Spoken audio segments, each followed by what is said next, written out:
ನಮಸ್ಕಾರ. Welcome to Rudrapriya Kannada blog. ನಾನು ಪ್ರಿಯಾ.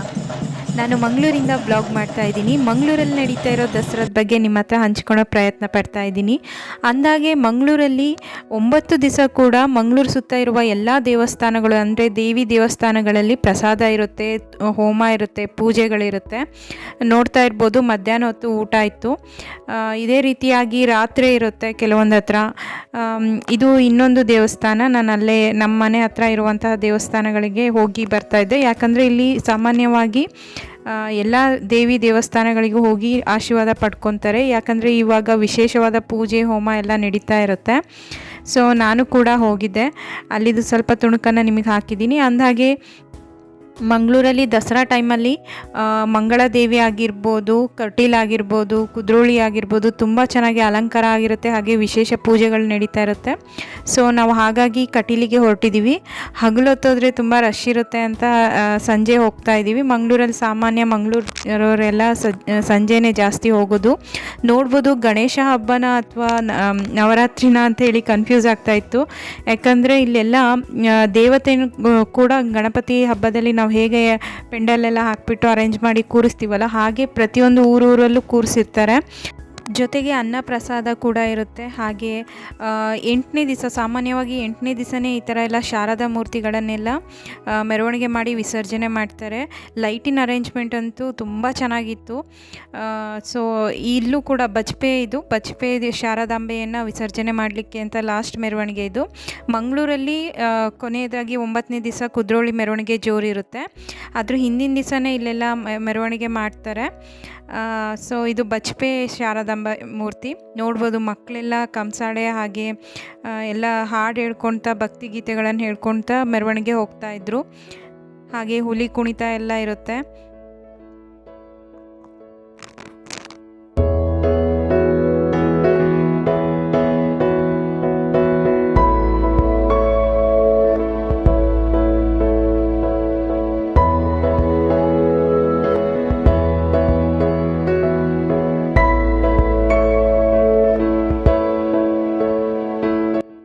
ಇದು ಬಜ್ಪೆ ಶಾರದಾಂಬೆ.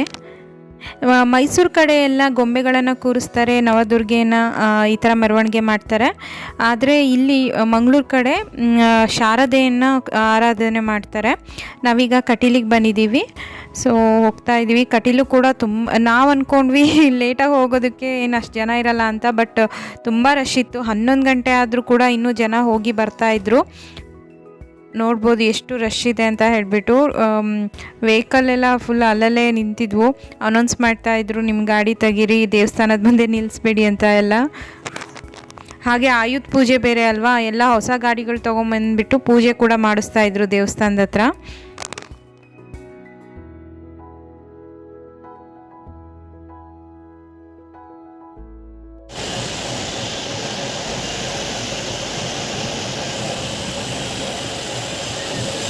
ಮಂಗಳೂರಲ್ಲಿ ಸಿಕ್ಕಾಪಟ್ಟೆ ಮಳೆ 2 ದಿವಸದಿಂದ. ಹಾಗಾಗಿ ನಂದಿನಿ ಕೂಡ ತುಂಬಿ ಹರಿತಾ ಇದ್ಲು. ಜೊತೆಗೆ ಆ್ಯಕ್ಚುಲಿ ನಾನು ಇಷ್ಟು ಕೋವಿಡ್ ಆದಮೇಲೆ ಇಷ್ಟು ದಿನದ ಮೇಲೆ ಇಷ್ಟೊಂದು ಜನನ ನೋಡ್ತಾ ಇರೋದು. ಈ ಥರ ಕ್ಯೂವೆಲ್ಲ ಹೋಗಿ ದೇವಿನ ದರ್ಶನ ಮಾಡೋ ಇದಿರಲಿಲ್ಲ ಇಷ್ಟು 2 ವರ್ಷದಿಂದ. ಆದರೆ ಇವತ್ತು ಮಾತ್ರ ಎಷ್ಟು ಕ್ಯೂ ಇದೆ ನೋಡಿ. ದೇವಸ್ಥಾನ ಒಳಗಡೆ ಹೋಗೋದಕ್ಕೂ ತುಂಬಾ ದೊಡ್ಡ ಕ್ಯೂ ಇತ್ತು. ಸೊ ಊಟಕ್ಕೆ ಹೋಗೋದಕ್ಕಂತೂ ಸಿಕ್ಕಾಪಟ್ಟೆ ದೊಡ್ಡ ಕ್ಯೂ ಇತ್ತು.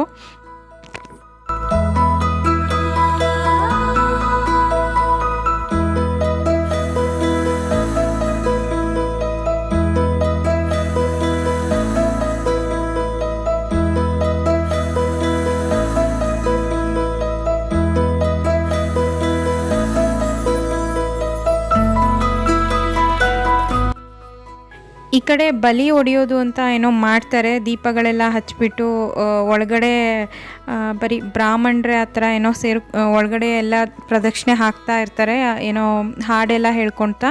ಸೊ ಆ ಥರ ಪೂಜೆ ನಡೀತಾ ಇತ್ತು. ನನಗೆ ಅದ್ರ ಬಗ್ಗೆ ಹೆಚ್ಚಾಗಿ ಮಾಹಿತಿ ಇಲ್ಲ. ಸೊ ನಾನು ನೋಡಿದ್ದು ಹಾಗೆ ಹೇಳಿದೆ ಅಷ್ಟೇ. ಅಂದಾಗೆ ಅದಕ್ಕೋಸ್ಕರ ನಾವು ಮೊದಲು ಅಲ್ಲಿ ಇದ್ದವ್ರು ಹೇಳಿದರು, ಇನ್ನೂ ಲೇಟ್ ಆಗುತ್ತೆ, ನೀವು ಬೇಕಾದರೆ ಊಟಕ್ಕೆ ಹೋಗಿ ಬರೋದಿದ್ರೆ ಹೋಗಿ ಬನ್ನಿ ಅಂತ. ಸೊ ನಾವು ಊಟಕ್ಕೆ ಹೋಗ್ತಾ ಇದ್ದೀವಿ.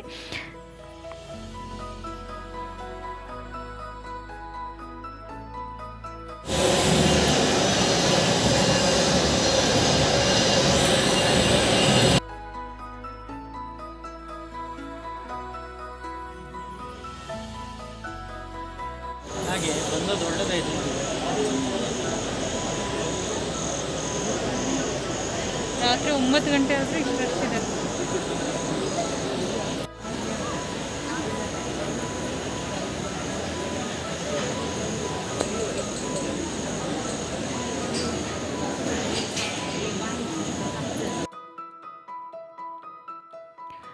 ಅಂದಾಗೆ ಊಟದಲ್ಲಿ ಅನ್ನ ಸಾಂಬಾರು, ಏನಾದರೂ ಒಂದು ಪಲ್ಯ ಇರ್ತಿತ್ತು ಮತ್ತು ಪಾಯಸ ಇರ್ತಿತ್ತು. ಬಟ್ ಈ ಸರಿ ಪೂಜೆಗೋ ಏನೋ ಗೊತ್ತಿಲ್ಲ, ವಿಶೇಷವಾಗಿ ಈ ಕಡೆ ಪುಂಡಿ ಅಂತ ಸಿಗುತ್ತಲ್ಲ, ಸೊ ಆ ಥರ ಈ ಥರ ನೋಡಿ ಪುಂಡಿ. ಲಾಸ್ಟ್ ಟೈಮ್ ಇದ್ರದ್ದು ರೆಸಿಪಿ ಕೂಡ ನಿಮಗೆ ಮಾಡಿ ಅಪ್ಲೋಡ್ ಮಾಡಿದ್ದೀನಿ. ಇನ್ನೂ ನೋಡಿಲ್ಲ ಅಂದರೆ ದಯವಿಟ್ಟು ಹೋಗಿ ನೋಡಿ. ನನ್ನ ಹಸ್ಬೆಂಡಿಗೆ ಪುಂಡಿ ಅಂದರೆ ತುಂಬ ಇಷ್ಟ. ಅವ್ರು ಎರಡೆರಡು ಹಾಕ್ಸ್ಕೊಂಡ್ರು, ಮತ್ತು ಇನ್ನೊಂದು ಸರಿ ಹೋಗಿ ಹಾಕ್ಸ್ಕೊಂಡ್ರು. ತುಂಬ ಟೇಸ್ಟಿಯಾಗಿರುತ್ತೆ ಪುಂಡಿ ಮತ್ತು ಸಾಂಬಾರು. ನೋಡ್ಬೋದು, ಬಲಿ ಹೊಡೆಯೋದು ಅಂತ ಏನೋ ಹೇಳಿದರು. ಆ ಥರ ಹಿಂಗೆ ಭಜನೆ ಮಾಡ್ಕೊಳ್ತಾ ಪ್ರದರ್ಶನೆ ಹಾಕ್ತಾಯಿದ್ರು. ನಾವು ಇನ್ನೂ ಊಟ ಮುಗಿಸ್ಕೊಂಬಂದರು, ಅವ್ರದ್ದು ಇನ್ನೂ ನಡೀತಾ ಇತ್ತು ಪೂಜೆ ಎಲ್ಲ. ಹಾಗಾಗಿ ನಾವು ವೆಯ್ಟ್ ಮಾಡ್ತಾ ನಿಂತಿದ್ವಿ.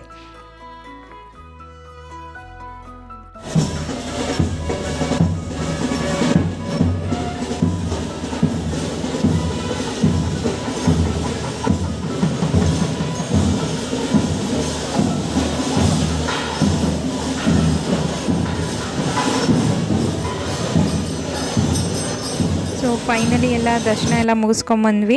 ಒಳಗಡೆ ಕ್ಯಾಮ್ರಾ ಎಲ್ಲ ಅಲೋ ಇಲ್ಲ, ಹಾಗಾಗಿ ನಾನು ಅದನ್ನು ಶೂಟ್ ಮಾಡ್ಲಿಕ್ಕೆ ಹೋಗಲಿಲ್ಲ. ಸೊ ದರ್ಶನ ಎಲ್ಲ ಮುಗಿಸ್ಕೊಂಬಂದು ಕೂತಿತ್ತು.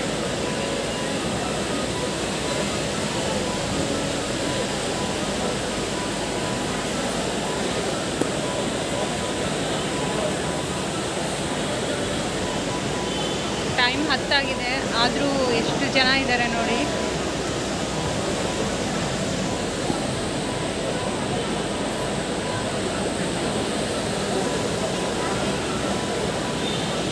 ಟೈಮ್ 10 ಗಂಟೆ, ಆದರೂ ಎಷ್ಟು ಜನ ಇದ್ದಾರೆ ಅಂದರೆ ಇನ್ನೂ ಬರ್ತಾನೆ ಇದ್ದಾರೆ ಜನ.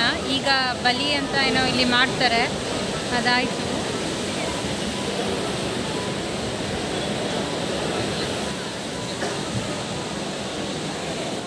ನಾವು 10-10:30ಗೆ ದರ್ಶನ ಎಲ್ಲ ಮುಗಿಸ್ಕೊಂಡು ಹೊರಟ್ವಿ. ಸೊ ಕೊಂಚಾಡಿ ಬರೋಷ್ಟೊತ್ತಿಗೆ 11 ಆಗಿತ್ತು. ಆವಾಗ ಕೊಂಚಾಡಿ ಶಾರದಾಂಬೆ ಮೂರ್ತಿಯ ಮೆರವಣಿಗೆ ಕೂಡ ಹೊರಟಿತ್ತು.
ನಮ್ಮದು ವೈವಿಧ್ಯಮಯ ನಾಡು, ಹೌದು.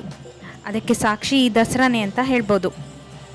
ಮೈಸೂರು ಕಡೆ ದುರ್ಗೆಯನ್ನು ಕೂರಿಸಿ ಹಾಗೆ ಗೊಂಬೆಗಳನ್ನು ಕೂರಿಸಿ ಪೂಜೆಯನ್ನು ಮಾಡ್ತಾರೆ.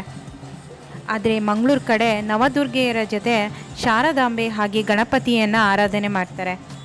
ನಾವು ಸಾಮಾನ್ಯವಾಗಿ ಗಣಪತಿ ಹಬ್ಬದ ದಿವಸ ಪೆಂಡಾಲ್ ಹಾಕಿ ಗಣಪತಿಯನ್ನು ನಾವು ಕೇರಿಗಳಲ್ಲಿ ಹಾಗೆ ಊರು ವತಿಯಿಂದ ಕೂರಿಸ್ತೀವಿ ಅಲ್ವಾ, ಹಾಗೆ ಮನೋರಂಜನೆ ಕೂಡ ಮಾಡ್ತೀವಿ.